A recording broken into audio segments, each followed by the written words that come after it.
आप लोग थक जाए उसके बाद मुझे कहना, फिर मैं शुरू करूंगा।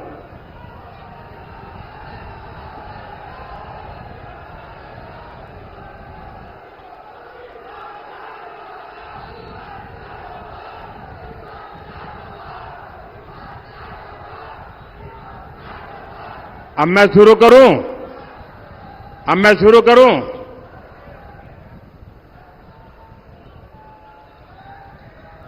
हर सिद्ध माता की, हर सिद्ध माता की, भारत माता की, भारत माता की। आज सागर की धरती पर जन समर्थन का सागर उमड़ा है।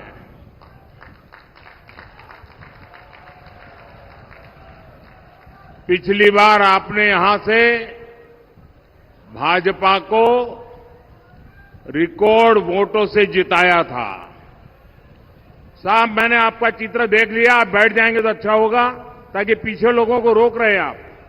नहीं, अपने पास ही रखिए, यहां कार्यालय में दे देना, कार्यालय में दे देना। पिछले बार आपने रिकॉर्ड वोटों से जिताया था।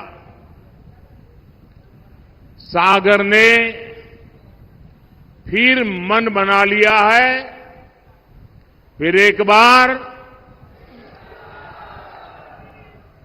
फिर एक बार। जरा मैं इधर पूछूं, फिर एक बार, फिर एक बार। साथियों, देश के विकास के लिए एक स्थिर और मजबूत सरकार कितनी जरूरी होती है, ये मध्य प्रदेश और सागर के लोग बहुत अच्छे से जानते हैं। विकास तब होता है जब सही नीतियां हो, सही विजन हो। इसलिए देश हो या मध्य प्रदेश, विकास तभी आया जब कांग्रेस गई और भाजपा आई।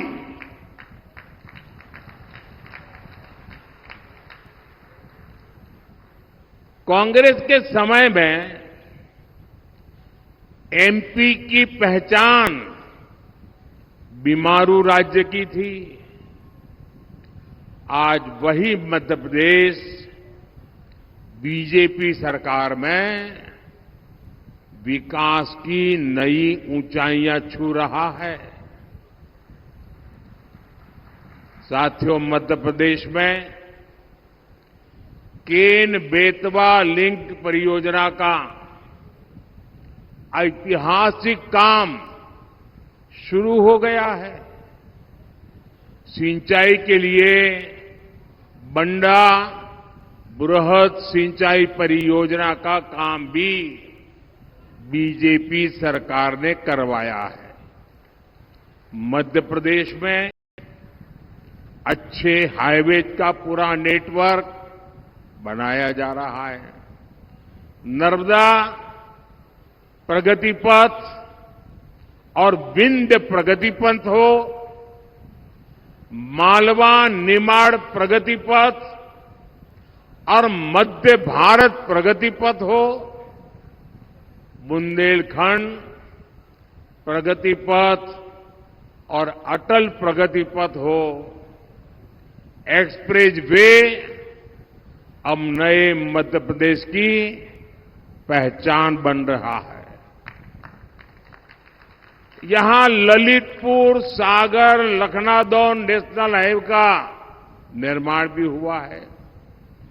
केंद्र सरकार ने एमपी को 350 से ज्यादा रेल परियोजनाओं की सौगात भी दी है।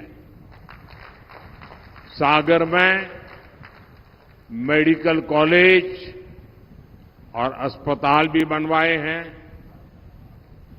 50,000 करोड़ रुपए की लागत से बीना रिफाइनरी में पेट्रोकेमिकल कॉम्प्लेक्स का निर्माण भी शुरू हो चुका है। यानी इंफ्रास्ट्रक्चर, स्वास्थ्य, शिक्षा और सुरक्षा की जो जरूरतें थी, सभी दिशाओं में एक साथ काम करते हुए आपकी अपेक्षाएं पूरी हो रही है। और इससे इस क्षेत्र में उद्योगों के लिए नए रास्ते खुलेंगे। हमारे मुख्यमंत्री भाई मोहन यादव जी और उनकी पूरी टीम इस दिशा में दिन रात काम कर रही है। साथियों, यहां इतनी बड़ी संख्या में माताएं बहनें भी आई हैं। गरीब के इस बेटे ने हमेशा आपकी चिंता की है।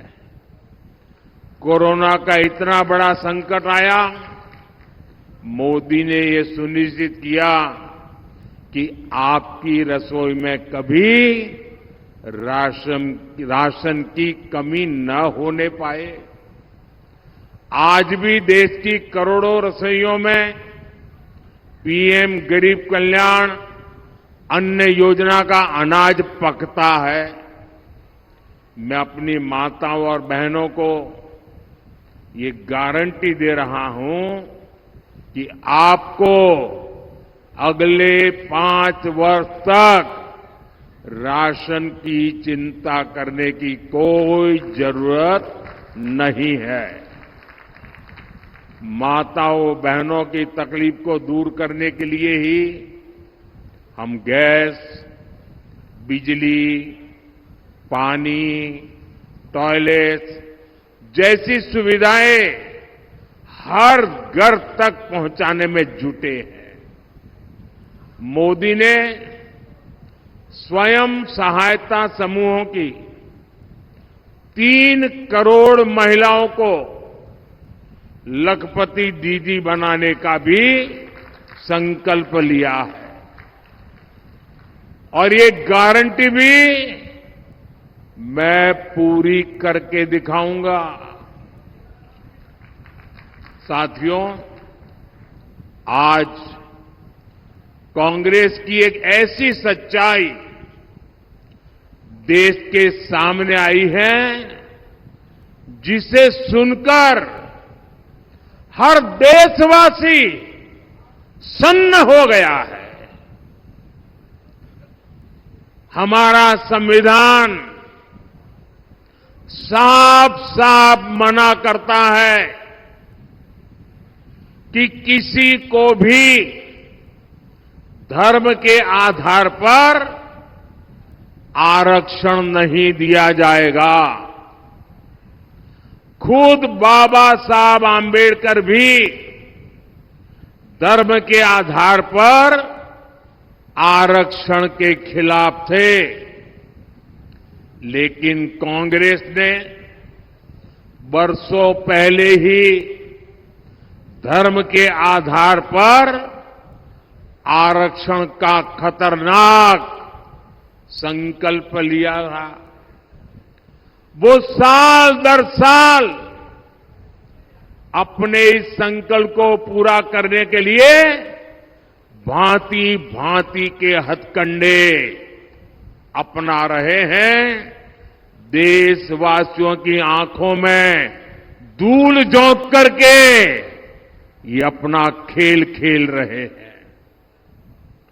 2004 में कांग्रेस ने आंध्र प्रदेश में धर्म के आधार पर आरक्षण दिया और बाबा साहब आंबेडकर की पीठ में छुरा भोंका था। संविधान के पीठ में छुरा भोंका था। फिर 2009 का चुनाव हो या फिर 2014 का चुनाव, अपने घोषणा पत्र में दोनों बार कांग्रेस ने धर्म के आधार पर आरक्षण का वादा किया। कांग्रेस की तैयारी है कि एससी, एसटी, ओबीसी का 15% कोटा काट दिया जाए और फिर धर्म के आधार पर आरक्षण लागू हो। पिछली बार कर्नाटका में जब कांग्रेस की सरकार थी तो उसने धर्म के आधार पर रिजर्वेशन दिया था। जब बीजेपी सरकार में आई तो हमने बाबा साहब के प्रति समर्पण भाव से भारत के संविधान की पवित्रता का सम्मान करते हुए हमने फैसला लिया कि कांग्रेस जो धर्म के आधार पर आरक्षण करके गई है उसको हम एक दिन रहने नहीं देंगे और हमने उसको खत्म कर दिया। अब एक बार फिर कर्नाटका में कांग्रेस ने धर्म के आधार पर आरक्षण दे दिया है और इसके लिए उन्होंने पिछले दरवाजे से गैर कानूनी तरीके से एक चालाकी की है। ओबीसी समाज की आंख में धूल झोंकने का गुनाहित कृत्य किया है और इसके लिए उसने मुसलमान की सभी जातियों को एक ही कागज निकालकर सबको ओबीसी कोटा में डाल दिया। कांग्रेस इन सबको ओबीसी कोटा में डाल करके ओबीसी को जो हक मिलता था उसका बहुत बड़ा हिस्सा उसने छीन लिया और धर्म के आधार पर दे दिया। कांग्रेस यही फॉर्मूला पूरे देश में लागू करना चाहती है।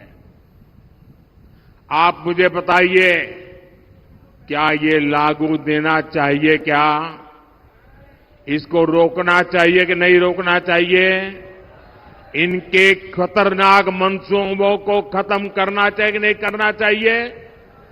पूरी ताकत से देशवासियों को जगाना चाहिए कि नहीं जगाना चाहिए? साथियों, चुनाव तो आएंगे जाएंगे, लेकिन एक खतरनाक खेल आपकी आने वाली पीढ़ियों को तबाह कर देगा। ओबीसी वर्ग की सबसे बड़ी दुश्मन है कांग्रेस, जिसने ओबीसी से उनका हक छीन लिया है। कांग्रेस ने सामाजिक न्याय की हत्या की है। कांग्रेस ने संविधान की भावना को ठोकर पहुंचाई है। कांग्रेस ने बाबा साहब का घोर अपमान किया है। साथियों, ये मुझे सवाल पूछते हैं 400 पार 400 पार क्यों? मैं जवाब देता हूं, आप जो राज्यों में हथकंडे अपना रहे हो, दलितों के, आदिवासियों के, ओबीसी के आरक्षण चोरी करने का जो खेल खेल रहे हो, उसे लूटने का खेल खेल रहे हो, आपके ये खेल बंद करने के लिए, हमेशा बंद करने के लिए, आपके मंसूबों को हमेशा हमेशा ताला लगाने के लिए मोदी को 400 पार चाहिए। मुझे दलितों के आरक्षण की रक्षा करनी है, मुझे आदिवासियों के आरक्षण की रक्षा करनी है, मुझे ओबीसी के आरक्षण की रक्षा करनी है। और मैं स्वयं उस समाज से आया हूं, इसलिए मैं आपको कहता हूं, मैं इस दर्द को जानता हूं और मैं आपको रक्षण दे करके ही रहूंगा और इसलिए मुझे आपका साथ चाहिए। साथियों, आपको चोट पहुंचाने के लिए कांग्रेस इतने पर ही नहीं रुक रही। कांग्रेस आपकी संपत्ति भी छीनना चाहती है। कांग्रेस एक्सरे कराने वाली, एक्सरे मालूम है ना, उनके नेता बोल रहे एक्सरे करेंगे और आपके लॉकर में क्या पड़ा है वो खोज के निकालेंगे, आपके घर में क्या पड़ा है वो खोज के निकालेंगे। अगर माताओं बहनों ने थोड़ी पूंजी बचाई होगी और अनाज के डिब्बे में रखती हैं तो एक्सरे करके वो भी खोज के निकालेंगे। लॉकर में रखे आपके गहने हो, महिलाओं का मंगलसूत्र हो, कांग्रेस सब कुछ खोजने में लगेगी और फिर कहती है हम इसे छीन लेंगे और फिर उसको बांट देंगे। आपको ये मंजूर है क्या? जरा मुझे पूरी ताकत से बताइए, अगर मेरा विषय समझते हो तो ये आपको मंजूर है क्या? आपके पास अगर एक घर गांव में है और एक घर आपने शहर में ले लिया, दो घर है तो एक घर कांग्रेस ले लेगी, कांग्रेस की सरकार ले लेगी। अगर आपके पास दो गाड़ी है तो एक गाड़ी कांग्रेस की सरकार ले लेगी। ये उन्होंने घोषित किया है। क्या आपको ये मंजूर है क्या? ये करने देंगे क्या? आपसे ये सब कुछ छीनकर कांग्रेस अपने वोट बैंक को देना चाहती है। साथियों, इतना ही नहीं, कांग्रेस ने तो आज एक और पत्ता खोल दिया है।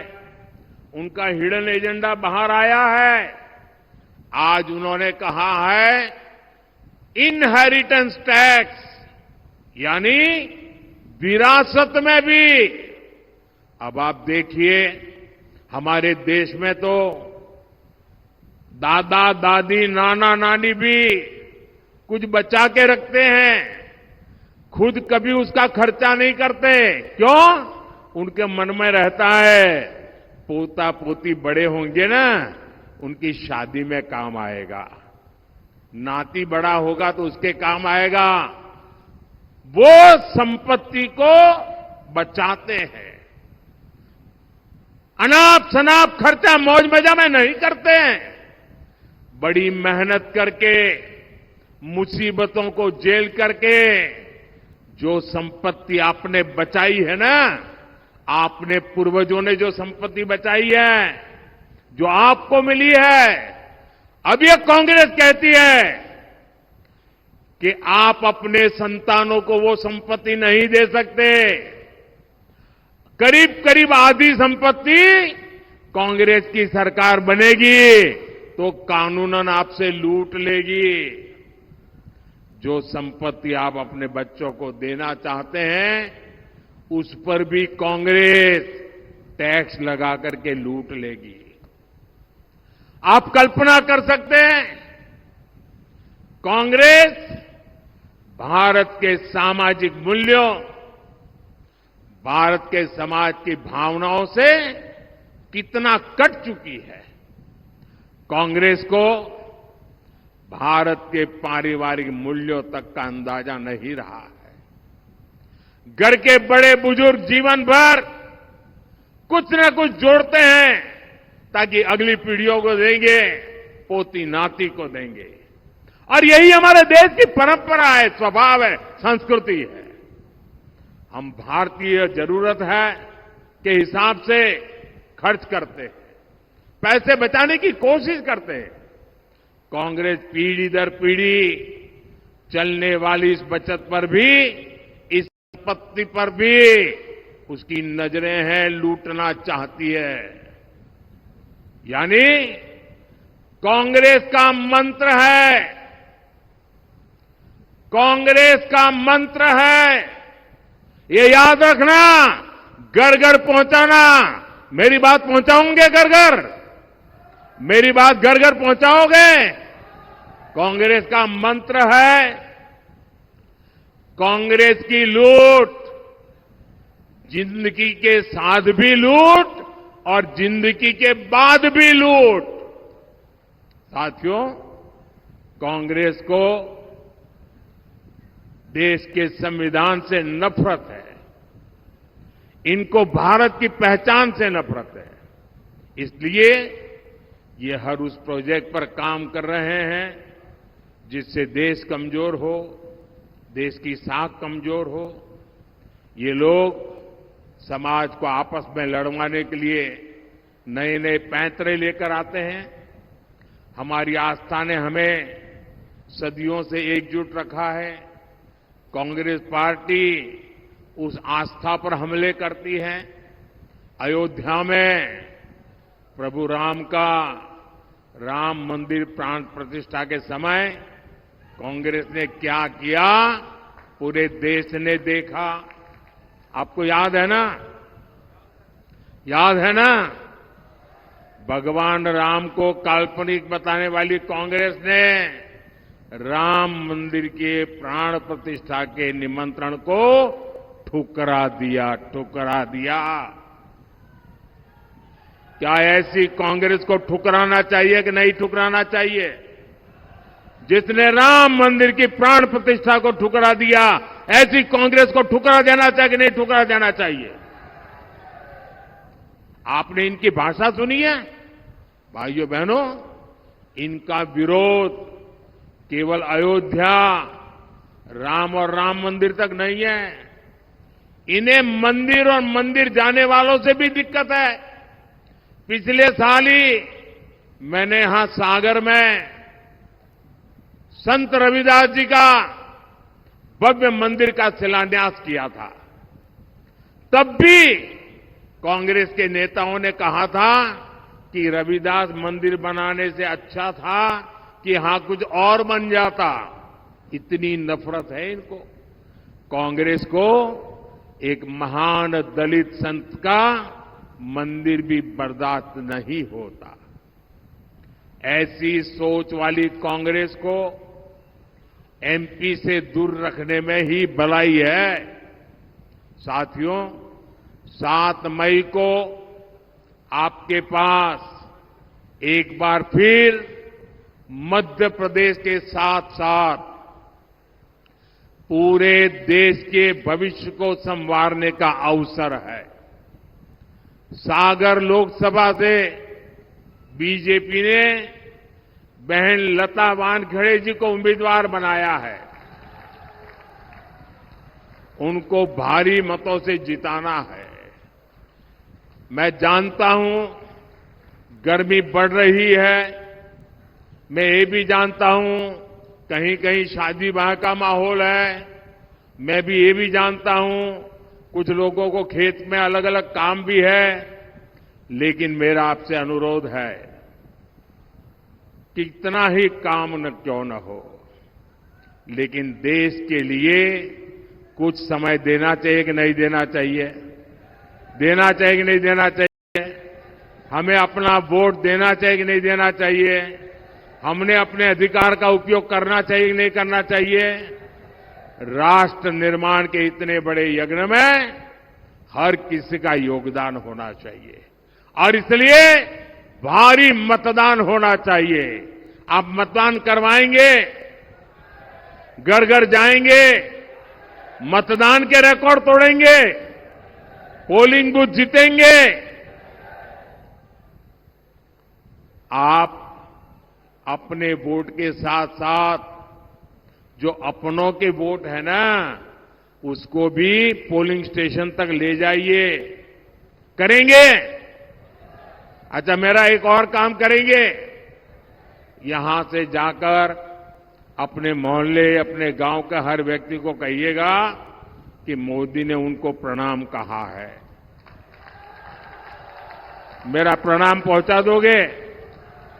बोलिए भारत माता की, भारत माता की, भारत माता की। बहुत बहुत धन्यवाद। मोदी मोदी मोदी।